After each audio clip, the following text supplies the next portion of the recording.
अस्सलाम वालेकुम नाजरीन, आप देख रहे हैं नया पाकिस्तान और मैं हूं शहजाद इकबाल। पंजाब और खैबर पख्तूनख्वा में वक्त पर इंतखाबात होंगे या नहीं, और अगर बर वक्त इंतखाबात नहीं होते तो पाकिस्तान तहरीक इंसाफ की हिकमत अमली क्या होगी, इससे मुतल्लिक पीटीआई के ऑप्शंस महदूद होते जा रहे हैं। तहरीक इंसाफ केपी और पंजाब की असम्बलियां तोड़ चुकी है। कौमी असम्बली से भी पाकिस्तान तहरीक इंसाफ के इस्तीफे कबूल किए जा चुके हैं, जिसके बाद पाकिस्तान तहरीक इंसाफ अमली तौर पर पार्लिमानी और पावर पॉलिटिक्स से आउट हो चुकी है। और अब इसकी सारी उम्मीदें सिर्फ अदलिया से है कि वो वफाकी हुकूमत और इलेक्शन कमीशन को 90 दिन के अंदर इलेक्शन करवाने पर कैसे मजबूर करती हैं। साबिक वजीर आजम इमरान खान ने आज इस हवाले से अपने खिताब में कहा कि जैसे ही असम्बलियों की तहलील को 90 दिन पूरे होंगे, इसके बाद इन सब पर आर्टिकल 6 लगेगा जो हुकूमत में होंगे। जो लोग ऊपर बैठाए हुए हैं हमारे, इनका सिर्फ मकसद ही एक है कि किसी ना किसी तरह ऑपोजिशन को डरा धमका के खत्म करो। खत्म हो जाए तो फिर वो जो मैं जिसका नाम 12th मैन भी रखा हुआ है, वो लड़ने से भागा भागा है। जब वो समझ जाए कि अब ग्राउंड तैयार हो गई है, तो तब वो आके इलेक्शन जीत के तो कहे जी देखे बहुत बड़ा मार्का मारा। ये सिर्फ गेम प्लान है। 18 दिन हो गए, दोनों गवर्नर्स ने डेट नहीं दी इलेक्शन की, और ये जैसे ही 90 दिन खत्म होंगे, सारी कौम समझ जाए कि उसके बाद आर्टिकल 6 लगेगा। हर कोई जो गवर्नमेंट में बैठा होगा, पाकिस्तान आज पाकिस्तान की अदलिया की तरफ देख रहा है। मैं ये उम्मीद रखता हूं कि हमारी अदलिया आइन के साथ खड़ी होगी। इमरान खान ने आज ये भी ऐलान किया कि अगर हुकूमत ने पाकिस्तान तहरीक इंसाफ के रहनुमाओं पर तशद्दुद जारी रखा तो पाकिस्तान तहरीक इंसाफ जेल भरो तहरीक शुरू कर देगी। आज सबको कहता हूं कि तैयारी कर, हमने जेल भरो तहरीक करनी है। इन्होंने हमारे ऊपर अब इसी तरह का तशद्दुद किया। अगर ये समझ रहे हैं कि इस तरह का तशद्दुद करते रहेंगे और चुप करके बैठे रहेंगे, बेहतर ये है कि बजाय हम तोड़ फोड़ करें और सड़कों पर निकले, जो हमारी पार्टी तैयार हुई है इस वक्त, हम सारे तैयारी करें जेल भरो तहरीक, और हम इंशाल्लाह पाकिस्तान के सारे जेलों भर देंगे ताकि इनका शौक पूरा हो जेलों का। इमरान खान जेल भरो तहरीक चलाने की धमकी दे रहे हैं, मगर इसी किस्म का ऐलान उन्होंने 4 माह पहले भी किया था। सुनिए इमरान खान ने क्या कहा।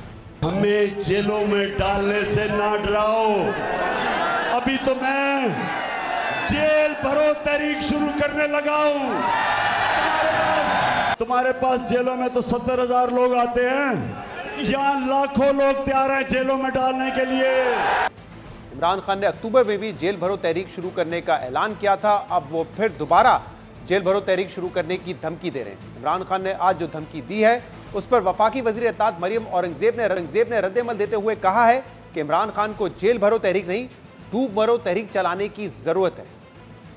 जेल भरो तहरीक वो बात कर रहा है जो पिछले 4 महीने से टांग में प्लस्तर लगा के बख्तरबंद जबान पार्क के अंदर बंद बैठा हुआ है। बाहर औरतों को, बच्चों को सर्दी के अंदर उनको ढाल बनाकर अंदर बैठा हुआ डरपोक शख्स। तुम्हें जेल भरने की तहरीक का ऐलान नहीं, तुम्हें डूब मरने की तहरीक का ऐलान करना चाहिए। इमरान खान साहब अदालतों में अपने केसेस का जवाब दें, जेलें खुद भर जाएंगी अल्हम्दुलिल्लाह।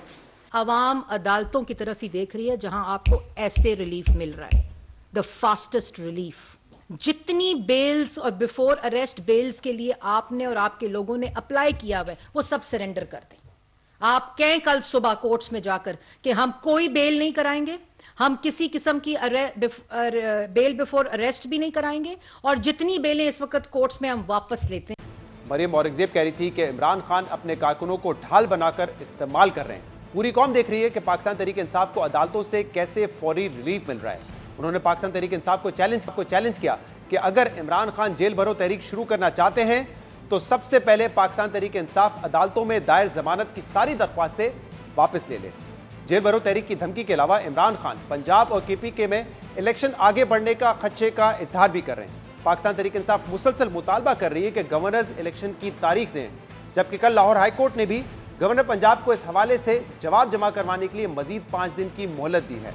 मगर अहम बात यह है कि पाकिस्तान तहरीक इंसाफ तो बर वक्त इलेक्शन के लिए हुकूमत पर दबाव डाल रही है, और अब पाकिस्तान पीपल्स पार्टी भी इस मामले पर पीटीआई के साथ एक पेज पर खड़ी नजर आ रही है। रहनुमा पाकिस्तान पीपल्स पार्टी सेनेटर ताज हैदर ने आज एक इंटरव्यू में यह वाजे किया कि मुल्क में हालात चाहे जैसे भी हों, इलेक्शन एक दिन भी आगे नहीं बढ़ना चाहिए। यानी पाकिस्तान पीपल्स पार्टी भी अपनी हुकूमत पर वाजे कर रही है कि पंजाब और केपीके में बर वक्त इंतखाबात होने चाहिए। इसके अलावा पाकिस्तान पीपल्स पार्टी ज़िमनी इंतखाबात भी लड़ने के लिए तैयार है। तमाम मामला पर हम बात करेंगे, जिसके लिए हमें ज्वाइन किया है सीनियर सहाफ़ी और तजज़ियाकार तलत हुसैन साहब ने। तलत साहब बहुत बहुत शुक्रिया वक्त देने के लिए।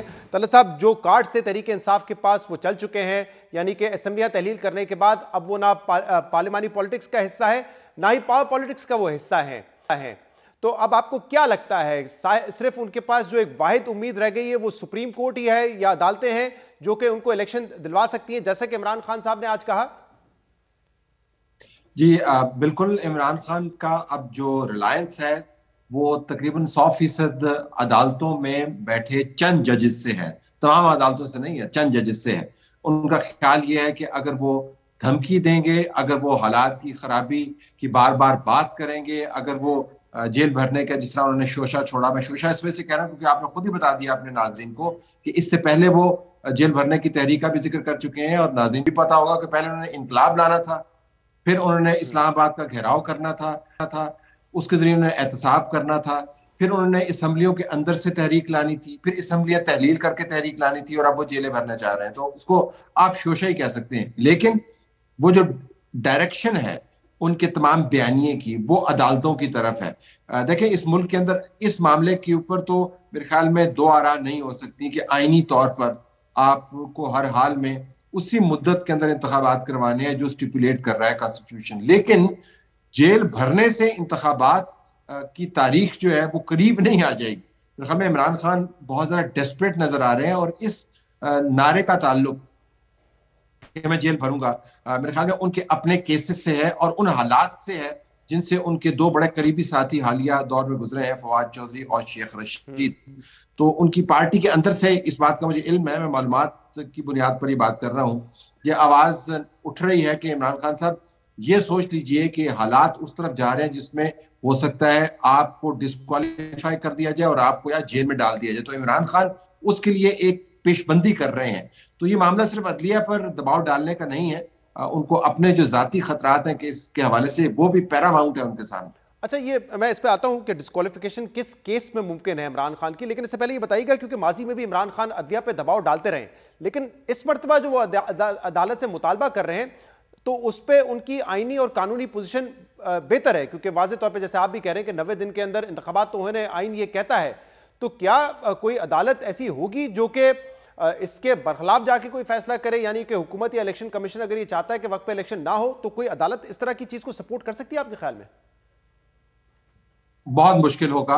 आइन को आपको बहुत खींचतान की उसकी तशरीह करनी पड़ेगी, लेकिन ये याद रखिए कि अदालत ने इंतखाबात नहीं करवाने, अदालत ने आइन के मुताबिक तशरीह करनी है और ताकीद करनी है।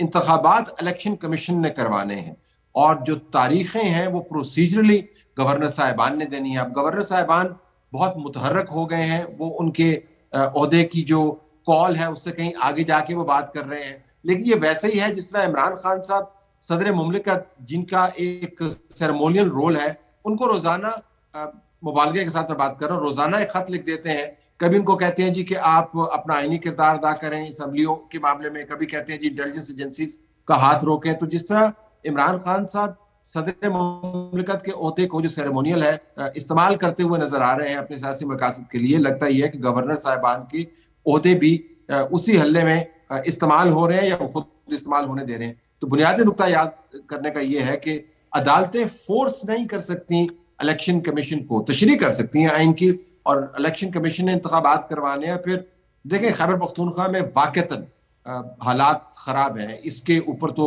कोई दो आरा हो नहीं सकती। ताज हैदर साहब को जो साउंड बाइट आपने चलाया बड़ा दिलचस्प है। एक तो ये कि पीपल्स पार्टी की कंसिस्टेंट पोजीशन रही है, जब से उन्होंने 1985 के करीब उन्होंने इंतखाबात में से ऑप्ट आउट किया था, तब से उन्होंने कहा था कि हमने पार्लियामान के अंदर रह के काम करना है, इंतखाबात को हम छोड़ेंगे नहीं।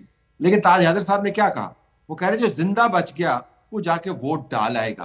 तो इसमें भी एक्नॉलेजमेंट मौजूद है। तो देखना यह होगा कि अदालतें किस हद तक इलेक्शन कमीशन का बाजू मरोड़ सकती हैं या उनका रास्ता रोक सकती हैं अगर वो कुछ ऐसी तशरीह कर रहा है कि हमने इंतखाबात डिले करने हैं। ये बड़ा दिलचस्प लेकिन पेचीदा मामला होगा।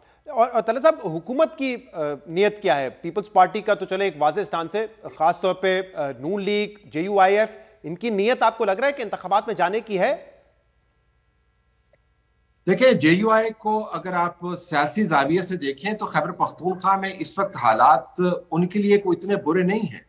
एक राइट विंग अपसर्ज आपको नजर आ रहा है, जो दीनी और सियासी जमातें हैं उनकी उठान भी नजर आ रही है और माहौल भी उनको मुवाफिक नजर आ रहा है। आप जमात इस्लामी की कराची के अंदर परफॉर्मेंस उठा के देख लें, जिससे आपको पता चलेगा कि एक राइट विंग की साइड पर वोटर का एक इंक्लिनेशन नजर आ रही है। तो JUI जिन इलाकों में मौजूद है और जिस किस्म के ताल्लुकात उसके अफगानिस्तान पार बॉर्डर पार जो हुकूमत मौजूद है, जिसको हम रिकग्नाइज नहीं कहते लेकिन जाहिर है वो एक एंटिटी तो वहां पर मौजूद है, उसके साथ है, तो उनके लिए हालात कोई इतने गैर मामूली खराब नहीं है।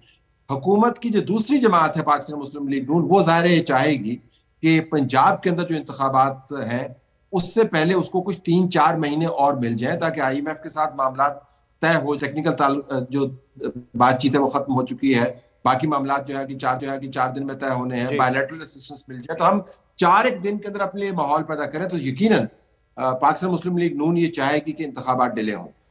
तो और बेसिकली 2 स्ट्रैटेजीज है, एक तो ये कि या इंतखाबात डिले हो या दूसरी डिपेंडेंसी इस बात पर है कि इमरान खान डिस्क्वालीफाई हो जाए, क्योंकि इस हफ्ते देखिए तवातुर के साथ प्रेस कॉन्फ्रेंसेज ये की गई हैं कि लेवल प्लेइंग फील्ड चाहिए और केसेस का हवाला भी दिया गया है कि कैसे हो सकता है कि नवाज शरीफ को एक सैलरी ना लेने पर डिस्क्वालीफाई किया जाए लेकिन इमरान खान को दीगर केसेस में डिस्क्वालीफाई नहीं किया जाए। तो ये दूसरी डिपेंडेंसी है कि या तो इलेक्शन में ताखीर हो या इमरान खान डिस्क्वालीफाई हो।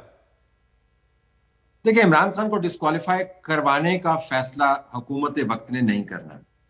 इमरान खान और उनकी जमात के बयानिए से आपको लगेगा कि जिस तरह हुकूमत वक्त ये फैसला कर रही है, राना सनाउल्लाह फैसला कर रहा है, आपको पता है कि हुकूमत वक्त ये फैसले नहीं कर सकती।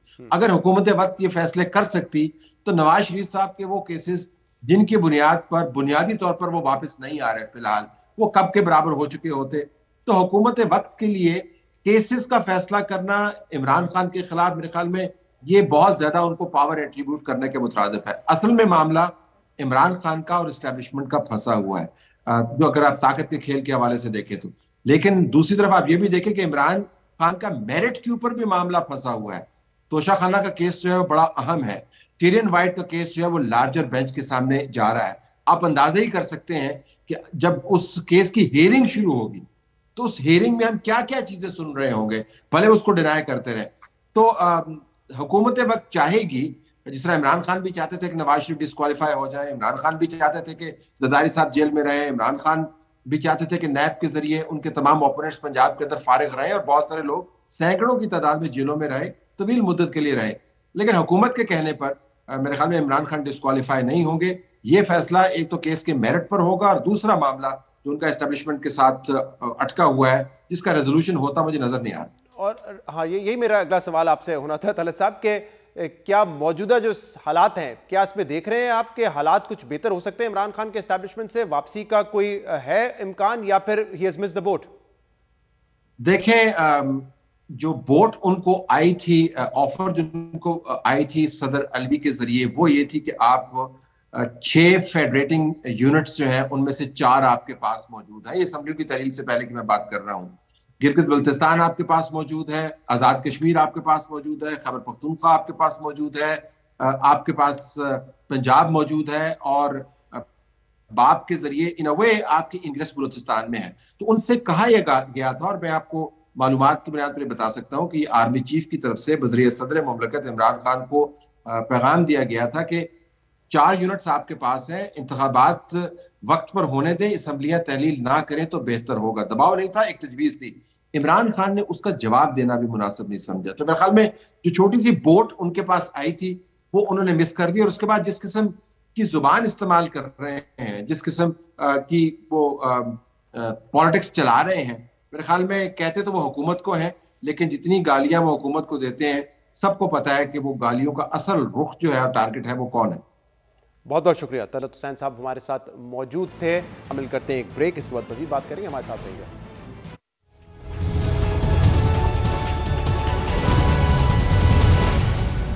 चेयरमैन पाकिस्तान तहरीक इंसाफ इमरान खान आज वफाकी हुकूमत पर पाकिस्तान तहरीक इंसाफ के रहनुमाओं पर तशद्दुद, गिरफ्तारियों और इंतकामी कार्रवाई के इल्जामात लगा रहे हैं, मगर वफाकी हुकूमत बिल्कुल उसी तरह उन कार्रवाइयों से खुद को अलग करने की कोशिशें कर रही है जिस तरह इमरान खान समेत दीगर पाकिस्तान तहरीक इंसाफ के रहनुमाओं ने हुकूमत से फारिग होने के बाद सियासी मुखालफिन और सहाफ़ियों की गिरफ्तारियों से खुद को अलग करने की कोशिश की थी।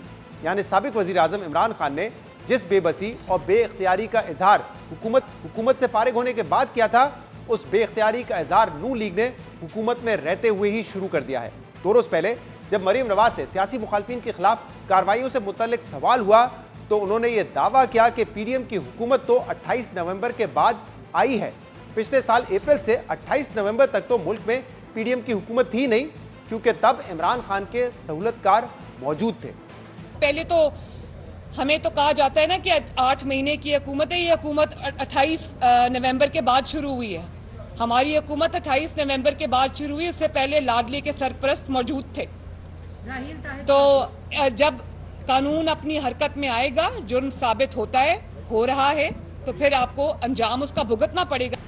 यानी मरीम नवाज कहना चाह रही है कि जब अप्रैल में शहबाज शरीफ ने वजारत उस्मा संभाली तो उस वक्त वो एक बेख्तियार वजीर आजम थे और मुल्क के अहम मामलात इमरान खान के सहूलतकार देख रहे थे। और अहम बात यह है कि जब ये मामला हमने कल अपने प्रोग्राम में वजीर दाखिला राना सनाउल्लाह के सामने रखा कि अगर 28 नवंबर से पहले पीडीएम की हुकूमत नहीं थी तो क्या साबिक आर्मी चीफ जनरल बाजवा की हुकूमत थी, तो इसके जवाब में वजीर दाखिला राना सनाउल्लाह ने एक बड़ा इंकशाफ कर दिया। वजीर दाखिला ने यह दावा किया कि इमरान खान नए आर्मी चीफ की तैनाती में रुकावटें डाल रहे थे और साबिक army chief general retired Qamar Javed Bajwa और जनरल रिटायर्ड फैज हमीद इमरान खान की सहूलतकारी कर रहे थे। इमरान खान के बारे में ये कहा जाता है कि वो हुकूमत में हटने के बाद सारा मलबा जो है किसी और पे डालते हैं, कहते हैं मेरे तो इख्तियार में नहीं था, पावर किसी और के पास थी।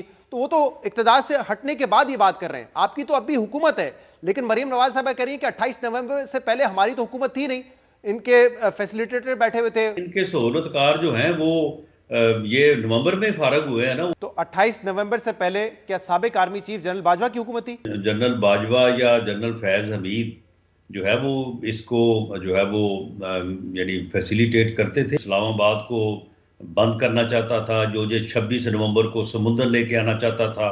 ये सारा का सारा मामला जो है ये सिर्फ और सिर्फ आर्मी चीफ की तैनाती से मुतल्लक जो इसने गंद किया, ये सारी चीजें जो है अब कोई ढकी छुपी नहीं। लेकिन राणा साहब जो जिन पे आप कह रहे हैं कि फैसिलिटेशन कर रहे थे, उनका क्या इंटरेस्ट था इसमें? वो तो रिटायर हो रहे थे ना। ये आपको किसने कहा कि वो रिटायर हो रहे थे? रिटायर नहीं हो रहे थे 28 नवंबर को। जी नहीं, बिल्कुल नहीं हो रहे थे वो। तो यानी कि एक और एक्सटेंशन दे रही थी आपकी हुकूमत उनको, या वो चाह रहे थे कि और एक्सटेंशन दे दे आपकी हुकूमत? नहीं, आपने जितनी बात पूछी मैंने आपको बता दी। इमरान खान जनरल रिटायर्ड कमर जावेद बाजवा से मुतल्लिक बड़ा दावा कर रहे हैं और ये कह रहे हैं कि जनरल बाजवा और जनरल रिटायर्ड फैज हमीद इमरान खान को सड़कों पर लाने के लिए सहूलतकारी कर रहे थे। मगर दूसरी तरफ इमरान खान ये दावा करते हैं कि उनकी हुकूमत जनरल रिटायर्ड कमर जावेद बाजवा ने गिराई। इन तमाम मामलों पर हम बात करेंगे, जिसके लिए हमें ज्वाइन किया है नून लीग के रहनुमा तलाल चौधरी साहब ने। तलाल साहब बहुत बहुत शुक्रिया वक्त देने के लिए। तलाल साहब, इमरान खान कह रहे हैं कि उनको इलेक्शन होते हुए नजर नहीं आ रहे, क्योंकि हुकूमत कोशिश करेगी कि इलेक्शन बर वक्त ना हो, दोनों सूबाई असेंबली के इलेक्शन बर वक्त ना हो, इसीलिए वो तो देख रहे हैं अदलिया की तरफ।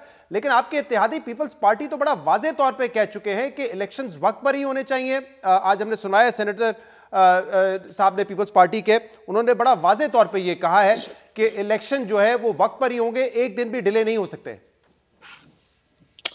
बिस्मिल्लाहिर्रहमानिर्रहीम। बिल्कुल, पाकिस्तान मुस्लिम लीग नून का भी मौक़िफ़ यही है कि कॉन्स्टिट्यूशन के मुताबिक इलेक्शंस होने चाहिए, मगर इलेक्शंस करवाना हमारा सियासी जमात का काम नहीं है, वो इलेक्शन कमीशन का काम है। और उसके बाद इलेक्शंस करवाने के लिए जो पैरामीटर या जो स्टैंडर्ड्स हैं, जो वो लवाजमात हैं, वो सारे पूरे होने चाहिए। पाकिस्तान में कोई ऐसा इलेक्शन जो सिर्फ इमरान खान की ख्वाहिश पूरी करे, वो इमरान खान की ख्वाहिश तो पूरी कर सकता है, वो पाकिस्तान की जरूरत एज ए रियासत पूरी नहीं कर सकता। कोई मुतनाज़े इलेक्शन पाकिस्तान की इकोनॉमी से लेके पाकिस्तान की चूल्हे हिला देगा। सो ऐसा इलेक्शन जो मुतनाज़े ना हो, जिसमें रूल्स ऑफ द गेम तय हो, जिसमें लेवल प्लेइंग फील्ड हो, वो इलेक्शन हो सकता है और वो बिल्कुल कॉन्स्टिट्यूशन में दिए गई मुद्दत के दरमियान हो सकता है। मगर उसके लिए अनाज और ये जो ईगो है इमरान खान की, उसको उनसे बाहर आना चाहिए। यानी इलेक्शन कमिश्नर उन्हें कबूल नहीं, उसका फैसला किया गया वो फॉरेन फंडिंग का हो या दूसरे, वो कबूल नहीं, मगर वो इलेक्शन करवा दे, ये अब उनकी मर्जी है। सो वो एक साइड पर आए। क्या साहब, अब मामला तो इमरान खान की मर्जी का नहीं रहा है ना, असेंबलियां टूट चुकी हैं, अब तो आइन कहता है कि 90 दिन के अंदर इलेक्शंस होंगे और रूल्स ऑफ द गेम ना इमरान खान ने तय करने हैं ना आपने तय करने हैं, उन्हीं के मुताबिक होंगे ना इलेक्शंस। तो देखिए, रूल्स ऑफ द गेम जो है वो कॉन्स्टिट्यूशन में तय किए हुए हैं, उन पे अमल कर देना जी। 62-63 बनी है कि आपने, मेरा मतलब है कि इधर उधर से जो लोगों को ढूंढ के जिन पर केस बनता भी नहीं, उन पर 62-63 लगाकर उनको नाहिल कर देना है। और जिसकी नजायज बची हो, जिसने तोशा खाना खाया हो, मिस डिक्लेरेशन ऑफ एसेट, ओ भाई हमारे एमएनए वो भी डिस्क्वालीफाई हुए हैं जिसने मस्जिद का अकाउंट शो नहीं किया था।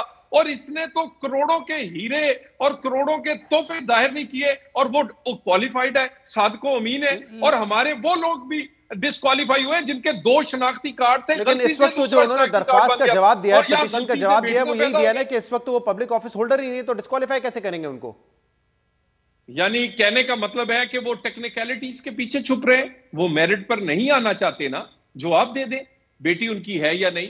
तोशा खाना के गिफ्ट उन्होंने मिस डिक्लेयर क्यों किए, क्यों उन्होंने डिक्लेयर नहीं किए? और क्या फॉरेन फंडिंग का पैसा इमरान खान की जेब में नहीं गया? और फॉरेन फंडिंग लेने वाली, आप मुझे आप कहते हैं ना इलेक्शन होने चाहिए, यानी फॉरेन फंडिंग पीटीआई ले, 2013 का भी इलेक्शन लड़ ले, 18 का भी लड़ ले, 23 का लड़ ले, क्या क्यामत वाले दिन उस पर सजा होगी? और 62-63 नाजायज बच्ची हो, मिस डिक्लेरेशन, ये तो घंटों का काम है, दिनों का काम है, इसके लिए महीने नहीं चाहिए। सो लेवल प्लेइंग फील्ड और एक ऐसा इलेक्शन कमीशन जिसको धमकी दे। अच्छा, तो क्या यही वजह है तलाल साहब, क्या यही वजह है कि आपके गवर्नर्स जो हैं वो तारीख का ऐलान नहीं कर रहे क्योंकि लेवल प्लेइंग फील्ड नहीं मिल रही? वो भी अदालतों से वक्त मांग रहे हैं कि हमें वक्त दे दें जवाब देने के लिए, लेकिन असल वजह यही है जो आप इस वक्त बयान कर रहे हैं कि आपके मुताबिक लेवल प्लेइंग फील्ड नहीं है और लिहाजा गवर्नर्स जो है वो तारीख नहीं दे रहे इलेक्शन की।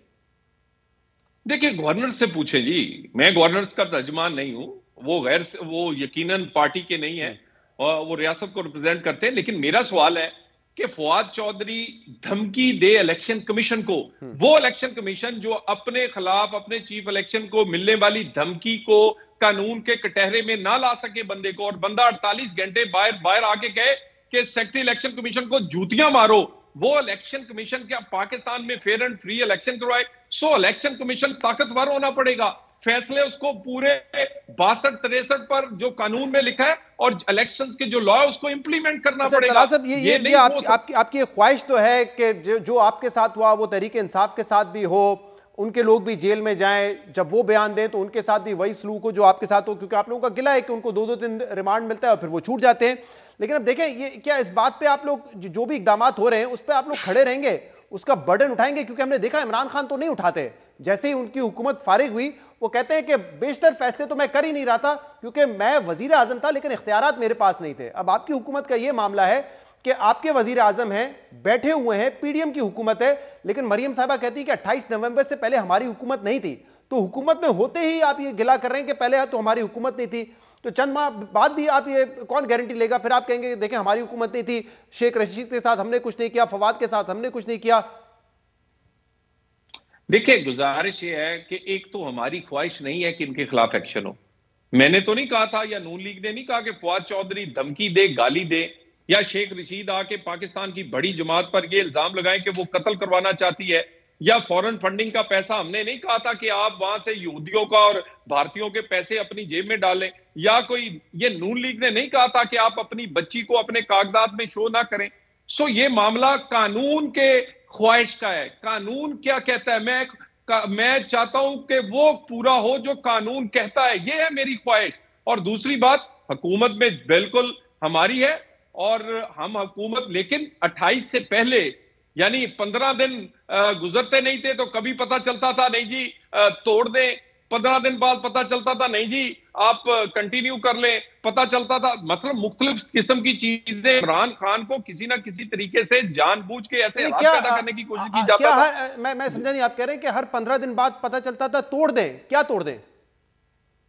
भैया यकीनन कि कभी असेंबलीज को तोड़ दिया जाए, कभी कह दिया जाता था कंटिन्यू कर लिया जाए। और दूसरी बात ये कौन कहता था आपसे? क्योंकि रोज नई बात हो रही। कल राणा साहब ने हमारे प्रोग्राम में कुछ नई बातें कर दी और अब आप ये कह रहे हैं कि हर 15 दिन बाद कहता था कि हुकूमत तोड़ दे। कौन कहता था ये आपसे आके? देखिए, गुजारिश ये है, ये सारी चीजें जो हैं ये अब सबको पता चल चुकी हैं। और दूसरी बात ये है, हम इसके बावजूद कि हमारे कोलेशन गवर्नमेंट है, इसके बावजूद कि हमें मुकम्मल सपोर्ट 28 से पहले नहीं मिली, 28 के बाद, गुजारिश सुन लें, पूरी बात सुन लें, 28 के बाद हमें सपोर्ट मिली है। पाकिस्तान इस वक्त एक ऐसी सूरत हाल से गुजर रहा है कि या वो इस वक्त श्रीलंका बन सकता है, और उसको बचाने के लिए हमने अपना पॉलिटिकल जो कैपिटल है वो लगा रहे हैं। हम अपना सियासत को नहीं, हम पाकिस्तान को देख रहे हैं। और हम समझते हैं कि हमारी सियासत कुर्बान होकर पाकिस्तान बचता तो बच जाए। हाँ, इस वक्त अदारे बिल्कुल साथ हैं और अदारे सिर्फ अपना काम कर रहे हैं। बाकी जो इकदामात हैं, अगर फवाद चौधरी पे मुकदमा हुआ है तो भी चीफ इलेक्शन कमीशन ने केस करवाया, हमारी हुकूमत ने किया है, हमारा फर्ज बनता है हम उस पर अमल करें। और तलाल साहब, क्या आप लोग अपने फैसले लेने में आजाद नहीं थे? आप लोगों ने अपनी काबीना बनाई, अपने वक्त पे अपने फैसले लिए कि IMF है या नहीं जाना है। आप लोगों ने यह भी कहा कि इमरान खान लॉन्ग मार्च करता है तो करें, हम हुकूमत नहीं तोड़ेंगे, असेंबलियां नहीं तोड़ेंगे। तमाम फैसले आपके थे ना। अब आप भी यहाँ वही काम कर रहे हैं जो इमरान खान कर रहे थे कि जब तक वो इख्तिदार में थे तब तक वाह कर रहे थे, इख्तिदार में आने के बाद इल्जाम तराशी शुरू कर दी। अब आप भी 28 नवंबर के बाद इल्जाम तराशी कर रहे हैं। ये क्या मामला है? देखिए, बिल्कुल ना मुझे इल्जाम लगाने का किसी पे हमें शौक है और ना हमें इल्जाम से कुछ मिलना है। हम हकाइक जो है ना वो एक हिस्ट्री का हिस्सा है। क्या पाकिस्तान में पिछले 4 से 5 साल में हुआ, कौन इमरान खान के फैसिलिटेटर्स थे, कौन इनको लेकर आया, किस तरह ये सब कुछ हुआ और इसमें किस किस आदमी का रोल था, उसमें तो इमरान खान खुद बोल रहे हैं और इमरान खान खुद कह रहे हैं। उस पे मुझे इल्जाम देने की तो जरूरत नहीं है। तो एस्टैब्लिशमेंट खुद भी कहती थी कि हमसे गलतियां हुई हैं, लेकिन हम फरवरी 2021 के बाद पॉलिटिकल हो गए हैं। इमरान खान अपनी हुकूमत जाने के बाद उनको जानवरों से तशबीह देते थे कि आप न्यूट्रल कैसे हो सकते हैं, लेकिन आप कह रहे हैं कि आपको कहा जाता था हुकूमत तोड़ दो। हर 15 दिन बाद आपसे ये दरख्वास्त की जाती थी कि हुकूमत तोड़ दो। वो तो कह रहे हैं, ऑन रिकॉर्ड कह चुके, आपकी हुकूमत होते हुए कह चुके कि हम तो न्यूट्रल हैं, हम तो पॉलिटिकल हैं। देखिए, गुजारिश ये है, बिल्कुल इस वक्त मैं यकीन से कह सकता हूं कि अदारे एपॉलिटिकल है और इससे पहले जब तक किरदार कुछ मौजूद थे उस वक्त तक यकीनन वो अदारों के अंदर जब तक थे तो वो जो कुछ करते थे वो इंडिविजुअल हसीयत में भी करते थे, तो उसका वो पूरा अदारे पर ही आता था बोझ। सो इस वक्त जो मामला है, ये तो बड़े आप इदारे में एक तकसीम वाली बात कर रहे हैं, मतलब ये तो बात समझ नहीं आ रही। गुजारिश सुन लेना, गुजारिश सुन लेना। अब मामला पता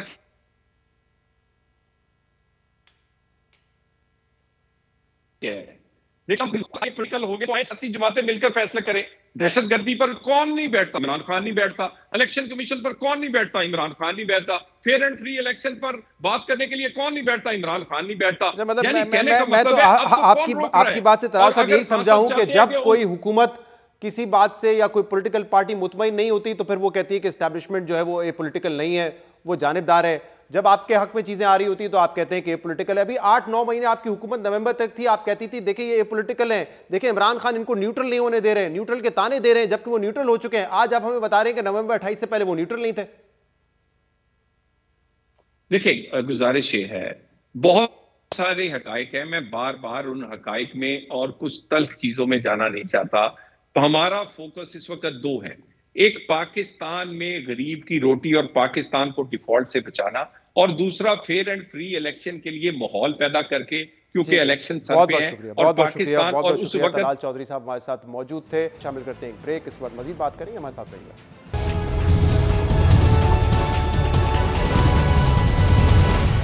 वेलकम बैक। इलेक्शन कमीशन ने 27 जनवरी को कौमी असेंबली की 33 नशिस्तों पर ज़िमनी इलेक्शन कराने का ऐलान किया था, जिसके बाद यह खबरें आई थी कि माजी के ज़िमनी इलेक्शंस की तरह इस बार भी इमरान खान ही तमाम नशिस्तों पर इलेक्शन लड़ेंगे। मगर कागजात नामजदगी की दायर करने के वक्त खत्म होने से पहले ही अब ये खबरें सामने आ रही है कि इमरान खान ने ज़िमनी इलेक्शंस ना लड़ने का फैसला किया है और इमरान खान के इस फैसले को टायरन वाइट केस से जोड़ा जा रहा है। कहा जा रहा है कि इमरान खान ने खुद को नाअहली के खतरे से बचाने के लिए ज़िमनी इलेक्शन ना लड़ने का फैसला किया है।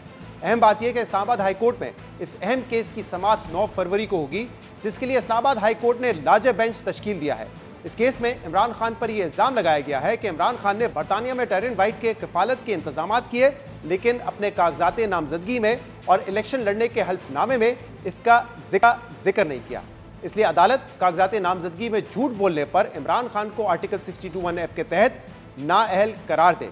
मगर केस की पिछली समाअत में इमरान खान के वकील ने तहरीरी जवाब में यह मौक़िफ़ अपनाया है कि इस्लामाबाद हाईकोर्ट में यह केस नाकाबिले समाअत है, क्योंकि अब इमरान खान रुकने कौमी असम्बली नहीं है।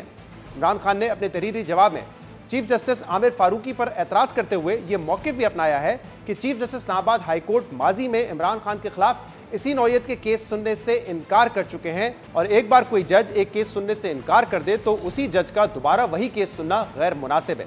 इमरान खान के इस एतराज़ के बाद chief justice Islamabad high court ने लार्जर बेंच बनाते हुए समाअत 9 फरवरी तक मुलतवी कर दी थी।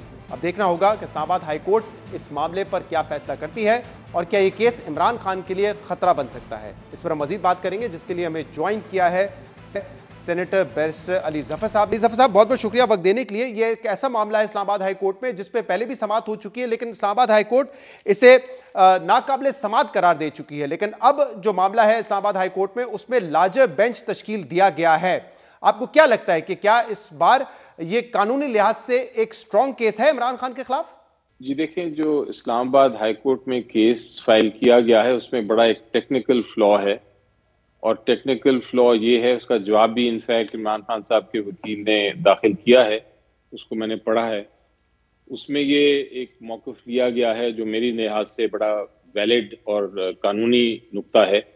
वो ये है कि जब को वारंटो आप फाइल करते हैं हाई कोर्ट में किसी के खिलाफ कि वो नाअहल हैं, डिस्क्वालिफाइड हैं, तो सबसे पहले ज़रूरी है कि वो पब्लिक ऑफिस होल्डर हों उस वक्त, यानी कि वो पब्लिक ऑफिस होल्डर के खिलाफ ही एक को वारंटो फाइल की जा सकती है। इमरान खान साहब इस वक्त पब्लिक ऑफिस होल्डर नहीं हैं, उनको डिस्क्वालीफाई किया हुआ है, डी-सीट किया हुआ है उनकी सीट से, और बाकी जिसमें उन्होंने इलेक्शन लड़े थे उसमें अभी तक उनकी ओथ नहीं हुई, इसलिए वो फिलहाल पब्लिक ऑफिस होल्डर नहीं है। और अगर पब्लिक ऑफिस होल्डर नहीं होता कोई शख्स तो उनके खिलाफ को वारंटो लगती ही नहीं है। इसके अलावा पहले 2-3 केसेस में इस्लामाबाद हाई कोर्ट में ही फैसला हुआ है जिसमें ये कहा गया है कि ये ऐसा मामला है जिस पे को वारंटो हो भी नहीं सकती। तो ये सिचुएशन है, और इस सिचुएशन में मेरा नहीं ख्याल कि फुल बेंच बन भी जाए तो कोई और इसमें फैसला हो सकता है। फुल बेंच शायद बनाया गया है इस मकसद के लिए कि इस चीज़ को एक बार हतमी तौर पे इसका फैसला कर दिया जाए, लेकिन फैसला जिस तरह मैंने फरमाया ये एक चूंकि टेक्निकल फ्लॉ है इस पिटिशन में, तो लगता यही है कि फैसला यही होगा कि ये जायज़ नहीं है, ये इसकी कोई जुरिस्डिक्शन नहीं है अदालत की कि इसको वारंटों पे समाअत कर सके। अच्छा, आज से पहले ना ही इमरान खान की इस केस पर कभी डिस्क्वालिफिकेशन हुई है, जैसे हमने जिक्र किया कि उसको नाकाबिले समाअत करार देके पिटिशन को खारिज कर दिया गया था, और ना ही कभी इमरान खान के लिए जब वो कागजात नामजदगी जमा करवाने गए हैं तो उसमें रुकावट बना ये मामला।